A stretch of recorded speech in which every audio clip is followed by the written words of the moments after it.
3 Game of the Year winners, multiple 10 out of 10 masterpieces, and games that literally made me question reality. That's what we're covering today. These aren't just good PS5 games, they're the kind that ruin other games for you. I've ranked them, I've beaten them, and now I'm sharing them. Okay, so Elden Ring? Where do I even start? This is the game that basically ruined every other open world game for me in 2022. From Software teamed up with George R.R. Martin, and what they created is just chef's kiss. It's got a 96 on Metacritic, won Game of the Year, and honestly, it deserves every bit of praise. The thing about Elden Ring is it doesn't hold your hand. At all. You're dropped into this massive, hauntingly beautiful world called The Lands Between, and it just says, go figure it out. And you know what? That's exactly what makes it so addictive. Every corner you turn, there's either something trying to murder you or some jaw-dropping vista that makes you stop and just stare. The boss fights are legendary, and I mean that literally. Some of these fights will make you want to throw your controller, but when you finally beat that boss after the 47th try, the rush is unreal. Plus, there's like hundreds of hours of content here. Underground cities, hidden areas, optional bosses that are harder than the main story.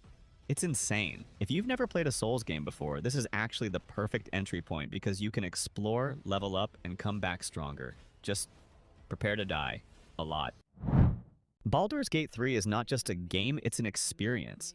Like, I'm talking about the kind of game where you make a decision in Act 1 and it completely changes your entire playthrough. This thing won Game of the Year in 2023, has a 96 on Metacritic, and it's basically the ultimate D&D experience without needing to find 4 friends who are actually available on the same night. Larian Studios put an insane amount of detail into this.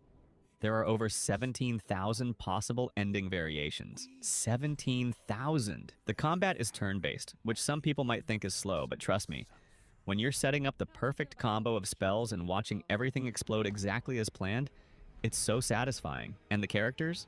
Oh man, the characters. Every companion has this deep backstory, and you actually care about them. The choices you make feel weighty because there's no obvious good or bad option most of the time. You're just trying to do your best in impossible situations. I've put over 100 hours into this, and I'm still finding new things. New dialogue, new quest routes, new ways to solve problems. If you love RPGs and you haven't played this yet, you're missing out on probably the best RPG of the decade. Astrobot is pure, concentrated joy. I'm not even kidding. This game won Game of the Year 2024 with a 94 on Metacritic, and it's a PlayStation exclusive that showcases everything great about the PS5. It's a 3D platformer that feels like Nintendo and Sony had a baby. And that baby was raised on happiness and creativity. You've got over 50 planets to explore, each one completely different from the last. One minute you're navigating a sponge cake world, the next you're in a singing planet where everything's musical. The DualSense controller implementation is genuinely the best I've ever experienced.